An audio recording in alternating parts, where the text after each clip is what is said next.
BJP ಸೇರ್ತಾರಾ, ಎಚ್ಡಿಕೆಗೆ ಬೆಂಬಲವನ್ನ ಏನಾದರೂ ಕೊಡ್ತಾರಾ ಅನ್ನುವಂಥದ್ರ ಬಗ್ಗೆ ಅವರು ಇನ್ನೂ ಕೂಡ ತೀರ್ಮಾನ ಮಾಡಬೇಕಾಗಿರುವಂಥದ್ದು. ಕೆಲವೇ ಕ್ಷಣದಲ್ಲಿ ಬೆಂಗಳೂರಲ್ಲಿ ಬೆಂಬಲಿಗರ ಜೊತೆ ಸಭೆಯನ್ನ ಕರೆದಿದ್ದಾರೆ. 2:02 ಸುಮಲತಾ ಅಂಬರೀಶ್ ಅವರು ತಮ್ಮ ಬೆಂಬಲಿಗರ ಜೊತೆ ಸಭೆಯನ್ನ ಮಾಡ್ತಾ ಇದ್ದಾರೆ. ನಂತರ ಏಪ್ರಿಲ್ 2ರಂದು ಮಂಡ್ಯದಲ್ಲಿ ಸುಮಲತಾ ಮಹತ್ವದ ಸಭೆಯನ್ನ ಕರೆದಿದ್ದಾರೆ.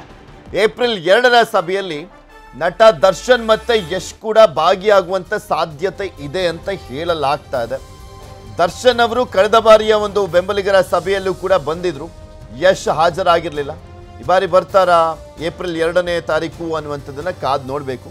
ಏಪ್ರಿಲ್ 2ಕ್ಕೆ ಸುಮಲತಾ ಅಂತಿಮ ನಿರ್ಧಾರ ಪ್ರಕಟ ಮಾಡಲಿದ್ದಾರೆ. ಏಪ್ರಿಲ್ 2 ಅಂದ್ರೆ ಮಂಗಳವಾರ. ಇನ್ನು ಮಂಡ್ಯದಲ್ಲಿ ಸುಮಲತಾ ಪಕ್ಷೇತರವಾಗಿ ಸ್ಪರ್ಧೆ ಮಾಡಬೇಕು ಅಂತ ಅವರ ಆಪ್ತ ಹನಕೆರೆ ಶಶಿಕುಮಾರ್ ಅವರು ಒತ್ತಾಯವನ್ನ ಮಾಡ್ತಾ ಇದ್ದಾರೆ. ಈ ಸಂದರ್ಭದಲ್ಲಿ ನಾನಾ ರೀತಿಯಾದಂಥ ಲೆಕ್ಕಾಚಾರಗಳಿದ್ದಾವೆ. ಬಿಕಾಸ್ ಕಳೆದ ಬಾರಿಯ ಲೆಕ್ಕಾಚಾರನೇ ಬೇರೆ, ನಾನಾ ರೀತಿಯಾಗಿ ವರ್ಕೌಟ್ ಆಗಿತ್ತು ಸುಮಲತಾ ಅಂಬರೀಶ್ ಅವರಿಗೆ.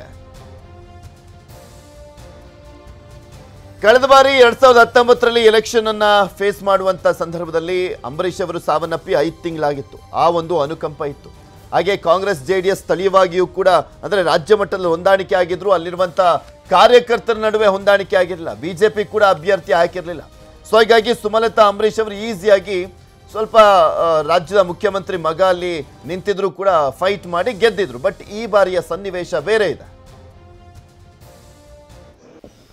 ಇವತ್ತು ನಮ್ಮ ಸಂಸತ್ ಸದಸ್ಯರಾದಂಥ ಸುಮಲತಾ ಅಂಬರೀಶ್ ಅವರ ನಿವಾಸದಲ್ಲಿ ಎಲ್ಲ ಇಡೀ ತಾಲೂಕಿನ 8 ತಾಲೂಕಿನ ಎಲ್ಲ ಪ್ರಮುಖರು ಇವತ್ತು ಅವಾಗಲಿಂದನೂ ಕೂಡ ನಾವು ಬಂದಬೇಕು, ಮಾತಾಡಬೇಕು ಈ ಟಿಕೆಟ್ ವಿಚಾರವಾಗಿ ಅಂತೇಳಿ ಎಲ್ಲ ವಿಚಾರನ ಚರ್ಚೆ ಮಾಡ್ತಾಯಿದ್ವಿ. ಸೊ ಅವರು ಎಲ್ಲ ಇವತ್ತು ಶನಿವಾರ ಬನ್ನಿ ಅಂತೇಳಿ ನಮಗೆ ಟೈಮ್ ಕೊಟ್ಟಿದ್ದರು.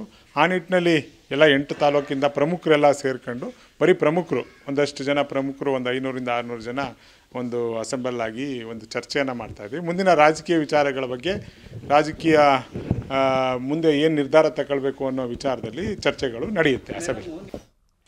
ಇದೆಲ್ಲದ್ರ ಬಗ್ಗೆನೂ ಕೂಡ ಮತ್ತಷ್ಟು ಮಾಹಿತಿಯನ್ನು ಕೊಡ್ತಾ ಹೋಗ್ತಾರೆ ನಮ್ಮ ಪ್ರತಿನಿಧಿ ಕೃಷ್ಣ. ನಮ್ಮ ಜೊತೆ ನೇರ ಸಂಪರ್ಕದಲ್ಲಿ ಜಾಯ್ನ್ ಆಗ್ತಾ ಇದ್ದಾರೆ. ಕೃಷ್ಣ, ಏಪ್ರಿಲ್ 2ನೇ ತಾರೀಕು ಮಂಡ್ಯದಲ್ಲಿ ನಿರ್ಧಾರ ಪ್ರಕಟ ಅಂತ ಹೇಳಲಾಗ್ತಾ ಇರುವಂತ ಹಿನ್ನೆಲೆಯಲ್ಲಿ ಇವತ್ತಿನ ಸಭೆ ಜಸ್ಟ್ ಅಭಿಪ್ರಾಯವನ್ನ ಪಡೆದುಕೊಳ್ಳೋದಕ್ಕೆ ಅಷ್ಟೇ ಸೀಮಿತ ಆಗುತ್ತಾ?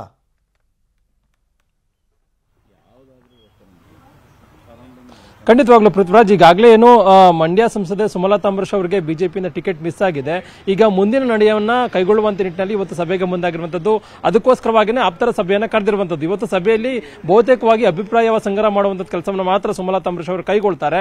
ಅಂತಿಮವಾಗಿ ಅದನ್ನ ಮುಂದಿನ ನಡೆಯನ್ನ ಪ್ರಕಟ ಮಾಡುವಂತ ನಿಟ್ಟಿನಲ್ಲಿ ಮಂಡ್ಯ ನೆಲದಲ್ಲಿ ಈಗಾಗಲೇ ಪ್ರಕಟ ಮಾಡೋದಕ್ಕೂ ಕೂಡ ಮುಂದಾಗಿರುವಂತದ್ದು. ಏಪ್ರಿಲ್ 2ನೇ ತಾರೀಕು ಕೂಡ ಮಂಡ್ಯ ಭಾಗದಲ್ಲಿ ಸಭೆಯನ್ನು ಕೂಡ ಸುಮಲತಾ ಅವರು ಕರೆದಿದ್ದಾರೆ. ಆ ಒಂದು ಸಭೆಗೆ ನಟ ಯಶ್ ಮತ್ತೆ ದರ್ಶನ್ ಅವರು ಕೂಡ ಬರುವಂತ ಸಾಧ್ಯತೆ ಇದೆ ಅನ್ನೋದಕ್ಕೂ ಕೂಡ ಹೇಳಲಾಗ್ತಾ ಇದೆ. ಈಗಾಗಲೇ ಸುಮಲತಾ ಅಂಬರೀಶ್ ಅವರು ಆಪ್ತರು ಕೂಡ ಡಿಮ್ಯಾಂಡ್ ಅನ್ನು ಮಾಡ್ತಾ ಇದ್ದಾರೆ.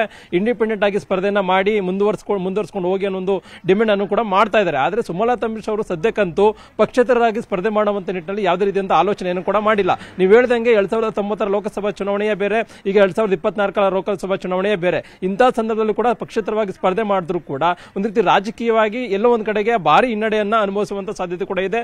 ಮತ್ತೊಂದು ಕಡೆ ಮುಂದೆ ಅವಕಾಶಗಳು ಕೂಡ ಕೈ ತಪ್ಪುವಂತ ಸಾಧ್ಯತೆ ಇದೆ. ಹೀಗಾಗಿ ಎಲ್ಲ ಆಲೋಚನೆ ಮಾಡಿರ್ತಕ್ಕಂಥ ಸುಮಲತಾ ಅಂಬರೀಶ್ ಅವರು ಒಂದು ಸೂಕ್ತವಂತ ನಡೆಯನ್ನ ಅನುಸರಿಸೋದ್ರ ಮುಖಾಂತರವಾಗಿ ಅದನ್ನ ಕೈಗೊಳ್ಳುವಂತದ್ದು, ಆ ಮುಖಾಂತರವಾಗಿ ಆ ಭಾಗದಲ್ಲಿ ತಮ್ಮ ಹಿಡಿತವನ್ನ ಮತ್ತೆ ಸಾಧಿಸೋದ್ರ ಮುಖಾಂತರವಾಗಿ ಕಂಟಿನ್ಯೂ ಮಾಡುವಂತ ನಿಟ್ಟಿನಲ್ಲಿ ಕೂಡ ಮುಂದಾಗಿರುವಂತದ್ದು. ಒಂದ್ ಕಡೆ ಕಾಂಗ್ರೆಸ್ ನಾಯಕರು ಕೂಡ ದೊಡ್ಡ ಮಟ್ಟದಲ್ಲಿ ಒತ್ತಡವನ್ನು ಕೂಡ ಆಗ್ತಾ ಇದ್ದಾರೆ.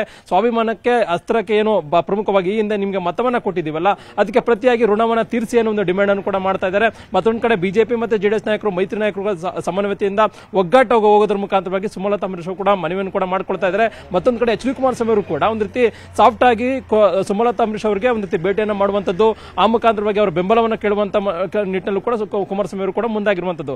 ಆದರೆ ಈಗ ಸುಮಲತಾ ಅಂಬರೀಶ್ ಅವರು ಯಾರಿಗೆ ಬೆಂಬಲವನ್ನು ಅಂತಿಮವಾಗಿ ಸೂಚಿಸುತ್ತಾರೆ ಅನ್ನೋದು ಕೂಡ ಈಗ ಸಾಕಷ್ಟು ಪ್ರಶ್ನೆ ಆಗಿರುವಂತದ್ದು. ಒಂದ್ ಕಡೆಗೆ ಕಾಂಗ್ರೆಸ್ ಅಭ್ಯರ್ಥಿಗೂ ಕೂಡ ಸಪೋರ್ಟ್ ಅನ್ನ ಮಾಡಿದ್ರೆ ಬಿಜೆಪಿ ಜೆಡಿಎಸ್ ಮೈತ್ರಿಯ ವಿರೋಧವನ್ನು ಕಟ್ಕೊಳ್ಳುವಂತದ್ದು ಆಗುತ್ತೆ. ಮತ್ತೆ ಬಿಜೆಪಿ ಜೆಡಿಎಸ್ ಅಭ್ಯರ್ಥಿಗೆ ಸಪೋರ್ಟ್ ಅನ್ನ ಮಾಡಿದ್ರೆ, ಕುಮಾರಸ್ವಾಮಿ ಅವರಿಗೆ ಸಪೋರ್ಟ್ ಮಾಡಿದ್ರೆ ಸಹಜವಾಗಿಯೇ ಕಾಂಗ್ರೆಸ್ನ ನಾಯಕರು ಕೂಡ ಒಂದು ರೀತಿ ದೊಡ್ಡ ಮಟ್ಟದಲ್ಲಿ ಕೂಡ ಆಕರ್ಷಣೆ ಗುರಿಯಾಗುವಂತ ಸಾಧ್ಯತೆ ಇದೆ. ಹೀಗಾಗಿ ಅಂತಿಮವಾಗಿ ಯಾವ ಪಕ್ಷಗಳಿಗೂ ಕೂಡ ಒಂದು ರೀತಿ ಕೈ ಜೋಡಿಸ್ತೇನೆ, ಒಂದು ರೀತಿ ತಟಸ್ಥ ನಿಲುವನ್ನು ತಾಳುವಂತದ್ದು. ಆ ಮುಖಾಂತರವಾಗಿ ಮಂಡ್ಯ ನೆಲದಲ್ಲೇ ನಾನು ಇರ್ತೇನೆ, ಜನರ ಜೊತೆನೇ ಇರ್ತೇನೆ.